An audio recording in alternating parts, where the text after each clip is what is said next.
The coins in the old woman's hand rattled softly against the diner counter as she counted them for the third time. $2. 4. 10. $14.30. That was all Mrs. Hannah had left until the end of the week. Outside, the winter wind howled through the narrow street, rattling the diner windows like impatient fingers. Please. Thank you. Inside, the smell of hot soup and fried onions wrapped around her empty stomach like a cruel reminder. She had planned carefully. One small bowl of soup. Nothing more.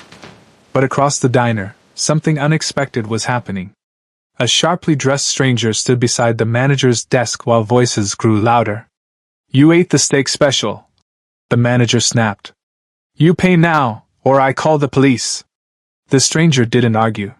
He simply stood there, calm and silent. And for reasons she didn't understand yet. Mrs. Hannah slowly pushed her last coins forward and said, "I'll pay for his meal." She had no idea who the man really was. If you're ready for a story about power, dignity, forbidden love, and the sweetest revenge you've ever witnessed, then you're in the right place. Hit that subscribe button and turn on notifications because this channel brings you the most addictive romance stories you won't find anywhere else. Drop a fire in the comments if you're team revenge. And let's get into this story. Mrs. Hannah Park had lived in the same narrow apartment for nearly 30 years. It sat on the third floor of an aging brick building at the edge of the city, where the streets were quieter and the lights dimmer. The stairwell always smelled faintly of dust and old paint, and the radiator pipes groaned through the winter nights like tired bones protesting the cold. Her apartment was small. One room for sleeping. One small kitchenette with a single electric burner. And a window that overlooked an alley where stray cats sometimes gathered near the dumpsters. But Mrs. Hannah had never complained about it. Not even after her husband passed away. In the mornings, she woke before sunrise out of habit more than necessity. For decades she had risen early to prepare breakfast for her husband before he left for work at the construction yard. Even after he was gone, the rhythm of those mornings remained stitched into her bones. She would sit at the small wooden table near the window and make herself a cup of weak tea. Sometimes she would slice half a piece of bread, carefully saving the other half for later. Every meal was measured. Every coin counted. The small pension she received barely covered rent and utilities. Groceries required patience, calculation, and sometimes sacrifice. On difficult weeks, she told herself she simply wasn't hungry. The truth was that hunger had become a quiet companion in her life. It lingered in the background like a soft ache, never loud enough to demand attention, but never fully disappearing either. Still, Mrs. Hannah carried herself with a quiet dignity that many people overlooked. Her gray coat was old but clean. Her shoes were worn but polished. And every morning, before leaving the apartment, she brushed her hair carefully and pinned it into a neat bun the way her husband had always liked. Some habits were too precious to abandon. On most afternoons she volunteered at the small neighborhood church, folding donated clothes or helping sort canned food for families who needed it more than she did. The younger volunteers often wondered why she spent her time helping others when her own life seemed so modest. But Mrs. Hannah rarely spoke about herself. Kindness to her had never been something that required explanation. Years ago, when her husband had been injured on a construction site, it was strangers who had quietly stepped in to help them. A coworker who brought groceries. A neighbor who paid for medicine. A shop owner who told them not to worry about the bill. Those small acts had carried them through a very dark winter. Mrs. Hannah never forgot that. And perhaps that was why, even now, she found it impossible to ignore someone else's struggle. That evening had started like many others. The winter air had grown sharp, biting through her thin gloves as she walked slowly down the street toward the diner on the corner. The diner wasn't special. Its neon sign flickered. The windows fogged up from the heat inside. And the bell above the door gave a tired jingle every time someone entered. But it was warm. And tonight, for the first time in several days, Mrs. Hannah had decided to treat herself to something hot. She stepped inside quietly, stamping the snow from her shoes before making her way to a small booth near the window. The waitress, a young woman named Carla, greeted her with a tired smile. "The usual?" she asked. Mrs. Hannah nodded politely. Just the soup, dear. Carla scribbled on her pad and disappeared into the kitchen. A few minutes later, a steaming bowl of vegetable soup arrived at the table. The scent alone made Mrs. Hannah close her eyes for a moment. It wasn't much. But to her, it felt like a luxury. She wrapped her hands around the warm bowl and took her first slow spoonful. Across the diner, the door opened again. The cold wind slipped inside with a gust strong enough to rustle the napkins on nearby tables. A man stepped through the doorway. At first, no one paid much attention. But then the room seemed to shift slightly, as if an invisible current had passed through the air. The man was tall, with a posture so straight it made him appear almost immovable. His dark coat was perfectly tailored, his shoes polished to a mirror shine. He looked out of place. The diner was filled with construction workers, late-shift nurses, and tired taxi drivers warming their hands around mugs of coffee. But this man looked like he had stepped out of a different world entirely. He chose a seat alone near the counter and ordered quietly. Mrs. Hannah noticed him only briefly at first. But something about him lingered in her thoughts. It wasn't just the expensive suit. It was the stillness. The way he sat without fidgeting. The way his eyes moved calmly across the room, taking in everything without appearing curious. There was a quiet authority about him. A presence that didn't need to raise its voice to be felt. Outside the diner window, a sleek black car rolled slowly to a stop along the curb. Two men remained inside, watching. Mrs. Hannah didn't notice that part yet. She simply lowered her gaze back to her soup and continued eating carefully, savoring each spoonful. But in just a few minutes, the quiet atmosphere of the diner was about to change completely. The man in the dark coat sat alone at the counter, his presence quiet but impossible to ignore. From where Mrs. Hannah sat, she could see only the side of his face. His features were sharp, composed, almost sculpted by restraint. He removed his gloves slowly, placing them beside his plate with careful precision. Even the smallest movement seemed deliberate. The waitress, Carla, approached him with the same tired smile she offered everyone, but something in her posture shifted slightly when she stood beside him. "What can I get you tonight, sir?" Her voice carried a faint note of politeness that bordered on caution. The man glanced briefly at the menu before answering. "The steak special. Medium rare." His voice was low and smooth, with a soft accent that Mrs. Hannah could not quite place. Carla scribbled down the order and nodded. "Coming right up." The man thanked her with a simple incline of his head. Nothing more. He didn't check his phone. He didn't fidget. He didn't look around impatiently the way most customers did. Instead, he sat perfectly still, his gaze drifting occasionally toward the window where the winter wind pushed loose snow along the sidewalk. Outside, the black sedan remained parked at the curb. Inside the car, two men sat silently in the front seats. Their eyes never left the diner. But none of the customers inside noticed. Least of all Mrs. Hannah.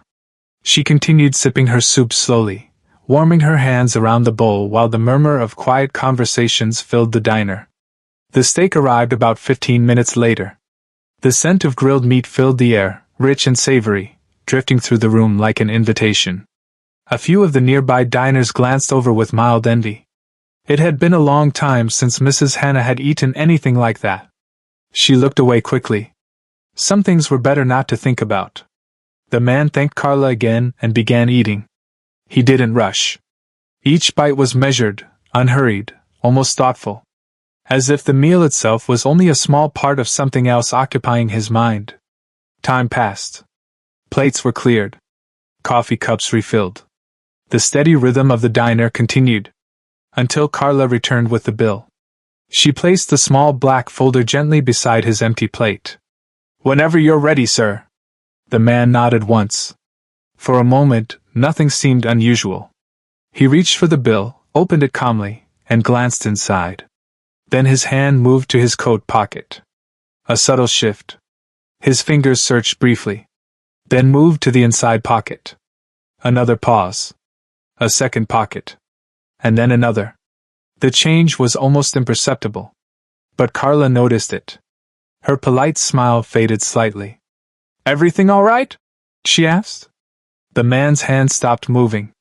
For the first time since entering the diner, he looked mildly inconvenienced. He checked one more pocket, then slowly closed the bill folder. "I'm afraid," he said quietly, "that I've made a mistake." Carla blinked. "A mistake? I appear to have left my wallet elsewhere." The words were delivered calmly, almost matter-of-fact.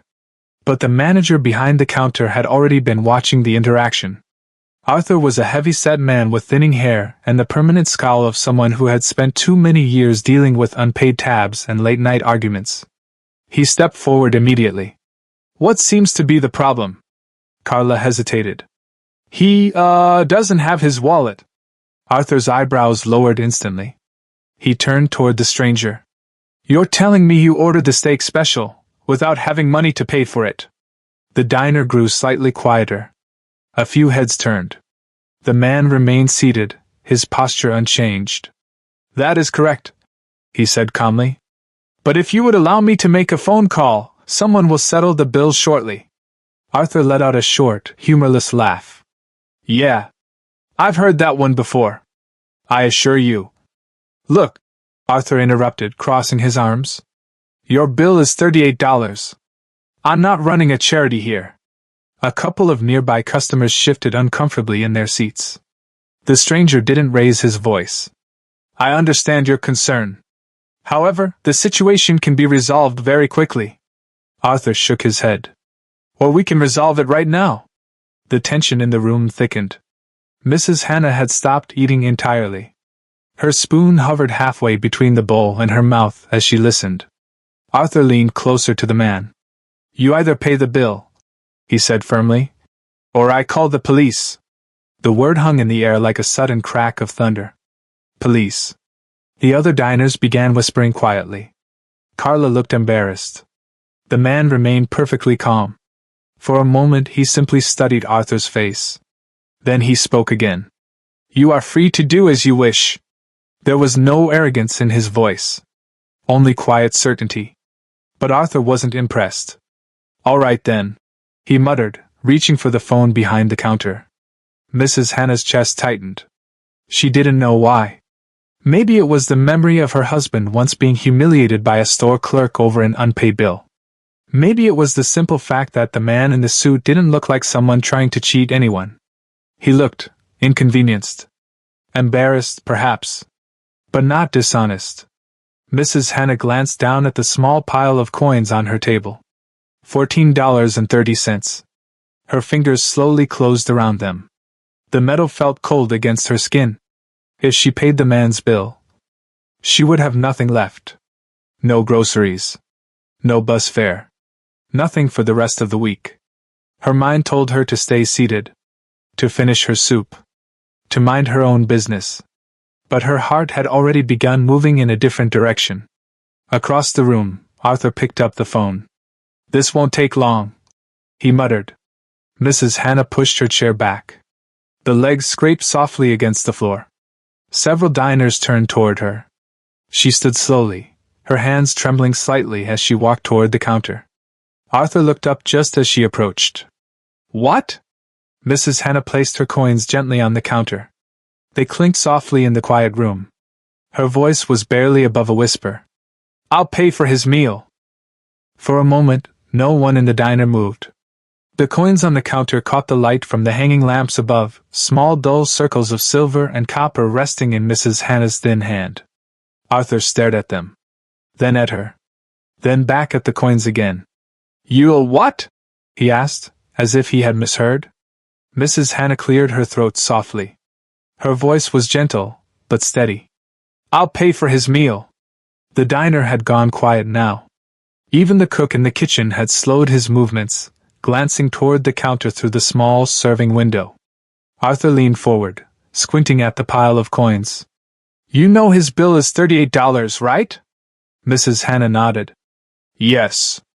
"And you think that little pile of change is going to cover it?" A few people chuckled awkwardly from nearby tables. Mrs. Hannah felt her cheeks warm, but she didn't look away. "It's everything I have," she said simply. Arthur rubbed the back of his neck, clearly irritated. "Lady, I'm not trying to be rude here, but this isn't your problem. Mrs. Hannah turned her head slightly. For the first time, her eyes met the stranger's. Up close, the man looked even more composed than before. His dark eyes were calm, studying her with a quiet intensity that made her feel strangely exposed. There was no embarrassment in his expression now. Only curiosity. And something else. Respect. She looked back at Arthur. "Please," she said softly. "Let me help." Arthur let out a long sigh. "You're serious?" "Yes." He hesitated. Then shrugged with a heavy exhale. "Fine. If you want to throw your money away, that's your business." Mrs. Hannah slowly opened her palm. The coins slid onto the counter one by one. Clink. Clink. Clink. She counted them carefully, her fingers moving slowly as the room watched. $2. 5. 10. $14.30. The small pile sat there helplessly. Arthur frowned. "That's not even half the bill." Mrs. Hannah froze. For a second, the reality of what she had done washed over her. She had stood up. Offered help. Given away the last of her money. And it still wasn't enough. Embarrassment crept up her spine like a cold wind. I'm sorry," she murmured.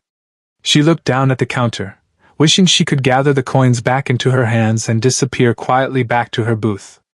But before she could move, a chair scraped softly against the floor behind her. The stranger had stood up. He walked toward the counter with slow, deliberate steps. The room seemed to shift as he approached, conversations fading into silence. When he reached Mrs. Hannah's side, he stopped. Up close, he was taller than she had realized. His presence felt steady, grounded. He glanced down at the coins on the counter. Then at Arthur. "Add the soup to my bill," he said calmly. Arthur blinked. "What?" The man's voice remained perfectly level. "The woman's soup. Add it to my bill." Arthur frowned, confused. "Why would I do that?" The stranger turned slightly toward Mrs. Hannah. His eyes softened just a fraction. "Because she has already paid." Arthur let out a short laugh. "She hasn't even covered half of it." The man nodded. "That may be true." He looked down at the coins again, then back at Arthur. "But I will owe her the difference." Arthur stared at him for a moment. "You're serious?" "Yes." The manager rubbed his forehead. This entire situation had become strange enough that arguing no longer seemed worth the effort. With a grumble, he scooped up the coins and began entering the payment into the register. The receipt printer whirred softly. The transaction was done. Mrs. Hannah stood there quietly, her hands now empty. A strange mixture of relief and worry filled her chest. She had helped. But the cost would follow her home tonight. Arthur shoved the receipt across the counter. "There," he muttered. "Happy now?" The stranger picked up the small slip of paper and glanced at it briefly. Then he turned to Mrs. Hannah. For a moment, neither of them spoke. Finally, he said quietly, "You did not have to do that." Mrs. Hannah looked down at the floor. "It's all right," she replied softly. "Everyone needs help sometimes." The man studied her face carefully. "What is your name?" She hesitated. "Hannah." "Hannah," he repeated slowly, as if committing it to memory. Then he nodded once. "Thank you." The simplicity of the words carried a weight she didn't fully understand. Mrs. Hannah gave a small polite bow of her head. Then she turned toward the door. The winter wind slipped inside as she pushed it open. The cold air hit her cheeks immediately. Behind her, the bell above the diner door jingled softly as it closed. She stepped out onto the quiet sidewalk. Her pockets were empty now.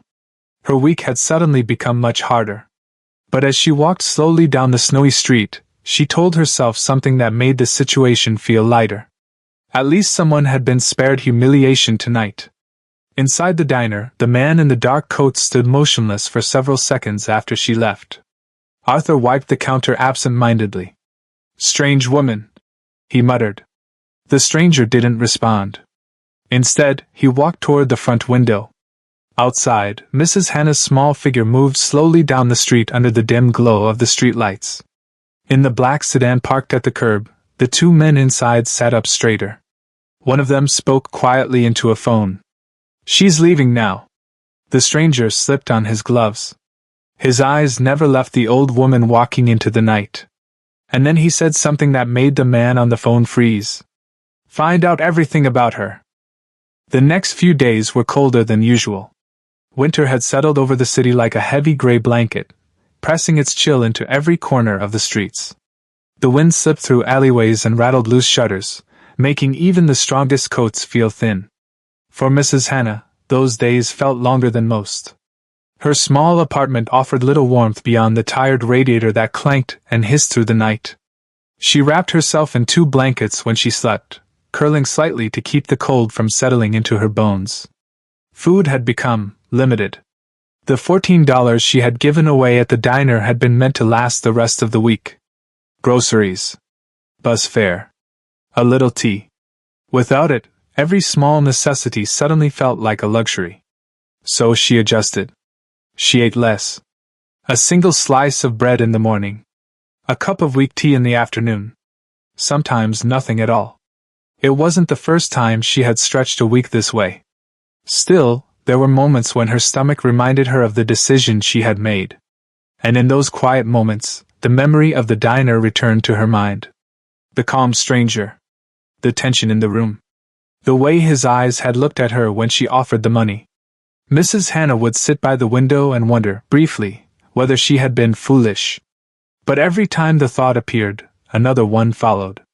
At least he hadn't been humiliated. That was enough.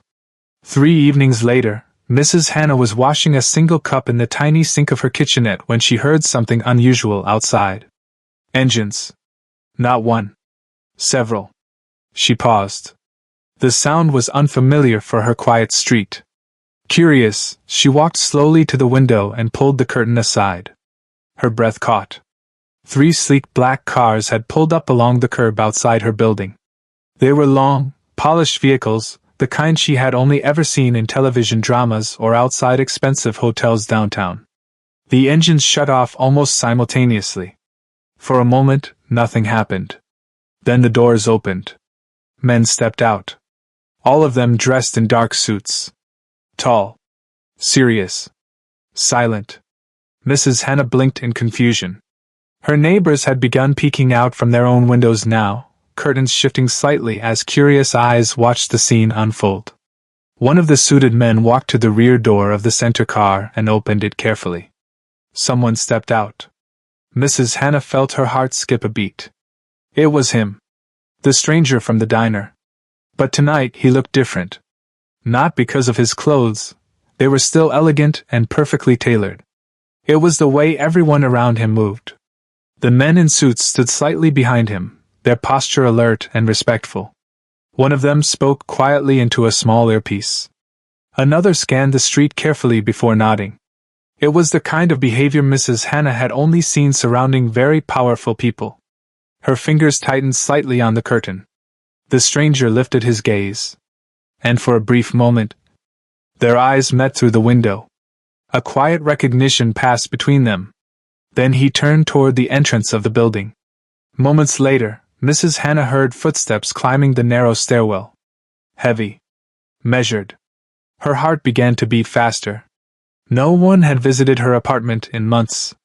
A knock came at the door. 3 calm taps. She stood frozen for a second before walking slowly across the small room. When she opened the door, the stranger stood there exactly as she remembered him. Calm. Composed. Watching her carefully. Behind him in the hallway stood 2 of the suited men, their presence filling the narrow space with silent tension.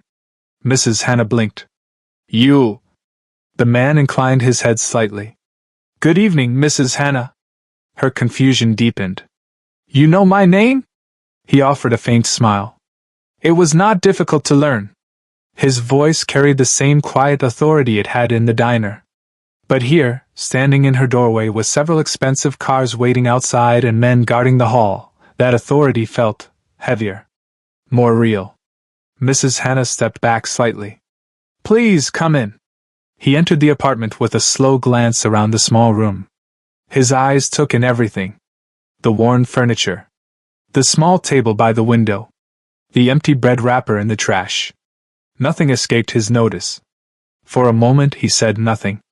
Then he reached into the inside pocket of his coat and removed a thick white envelope.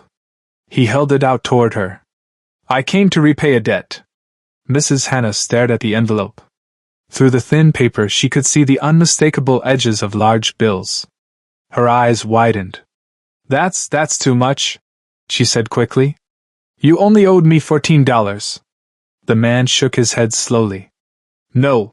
His gaze met hers again. "I owed you something far more valuable than money."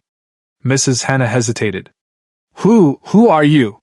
For the first time since arriving, the stranger paused before answering. His expression remained calm. But the silence behind his eyes seemed to carry years of secrets. Finally he spoke. "My name is Sterling Kim." The name meant nothing to her at first. But somewhere downstairs, a neighbor's voice whispered through the hallway. A hushed tone filled with sudden fear. "That's him, the Korean boss." Mrs. Hannah felt the air leave her lungs. She looked back at the man standing in her small apartment. The quiet stranger she had helped in a diner. The man who had forgotten his wallet. And suddenly she realized. He was not just a businessman. He was one of the most powerful Korean Mafia bosses in the city. For a long moment, Mrs. Hannah could not speak. The diner had gone completely silent. Even the clinking of dishes from the kitchen had stopped, as if the entire room understood something extraordinary was unfolding. Across the table, the stranger sat perfectly still. No arrogance. No threats. No display of power. Just quiet respect. The manager shifted nervously behind the counter, suddenly unsure of where to look.